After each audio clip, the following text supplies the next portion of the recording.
Hello, તમારા સૌનું સ્વાગત છે મારા કિચનમાં. આજે હું સાંજે નાસ્તામાં અથવા તો ડિનરમાં લઈ શકાય તેવી સોયા મંચુરિયનની રેસિપી લઈને આવી છું. તો ચાલો શરૂ કરીએ. સૌથી પહેલાં એક પેનમાં 2 થી 3 ચમચી તેલ લઈ લીધું છે. તેમાં વાટેલા આદુ અને લસણ એડ કર્યા છે. સાથે વાટેલું મરચું પણ એડ કર્યું છે. લીલા મરચાંની તીખાશ તમને ગમે એ પ્રમાણે વધારે ઓછી તમે કરી શકો છો. આ મસાલાને હાઈ ફ્લેમ પર 2 થી 3 મિનિટ સાતળવાનું છે. હવે ઉમેરવાની છે ડુંગળી. એને પણ લાંબી લાંબી સમારીને ઉમેરવાની છે. મંચુરિયનમાં લાંબા શાક સરસ લાગતા હોય છે. ડુંગળીને આખી નથી ચડી જવા દેવાની, થોડી ચંકી રાખવાની છે. તો ડુંગળીને પણ 1 થી 2 મિનિટ સાતળીશું.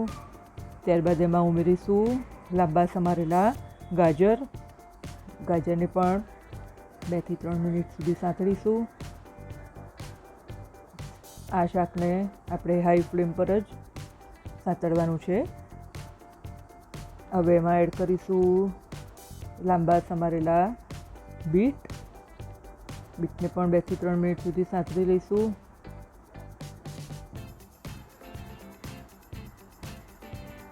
ગેસની ફ્લેમ હાઈ હશે તો જે બીટમાંથી પાણી છૂટશે એ બધું બળી જશે.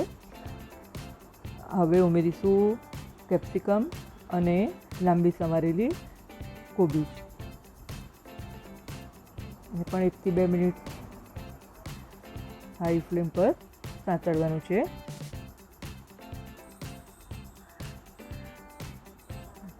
શાકભાજી સાંતળાઈ ગયા છે. હવે ગેસની ફ્લેમ ધીરી કરી દેવાની છે. ઉમેરવાનું છે લાલ મરચું, સ્વાદ પ્રમાણે મીઠું.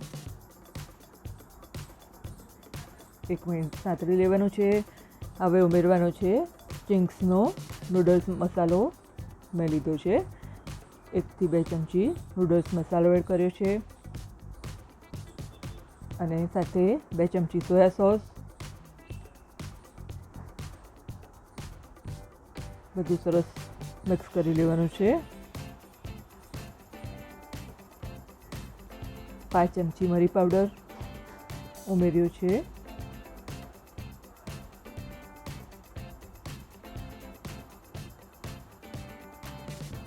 હવે ઉમેરીશું અડધી ચમચી વિનેગર. વિનેગરથી મંચુરિયનમાં ટેંગી ટેસ્ટ આવે છે, તે ખૂબ સરસ લાગતો હોય છે. હવે આ ઉમેરી છે સોયાવડી, જેને મેં બાફી લીધી હતી. સૌથી પહેલાં ગરમ પાણી કરીને ઉકાળવાનું છે એક તપેલીમાં. ત્યારબાદ તેમાં સોયાવડી નાખી દેવાની છે અને ત્યાં 5 મિનિટ રહેવા દેવાની છે. ત્યારબાદ પાણી નિતારી અને સોયાવડીનો આપણે ઉપયોગ કરી શકીએ છીએ. આ જ સોયાવડીને આ રીતે મંચુરિયન બનાવ્યા. આજે મંચુરિયન બનાવ્યા છે મેં, પણ આપણે પુલાવમાં પણ આ રીતે ઉપયોગ કરીને એક સરસ પુલાવ પણ બનાવી શકીએ છીએ. તો તૈયાર છે ગરમા ગરમ સોયા મંચુરિયન, પ્રોટીનથી ભરપૂર અને યંગસ્ટર્સનું favourite soya Manchurian. Weight loss recipe પણ છે.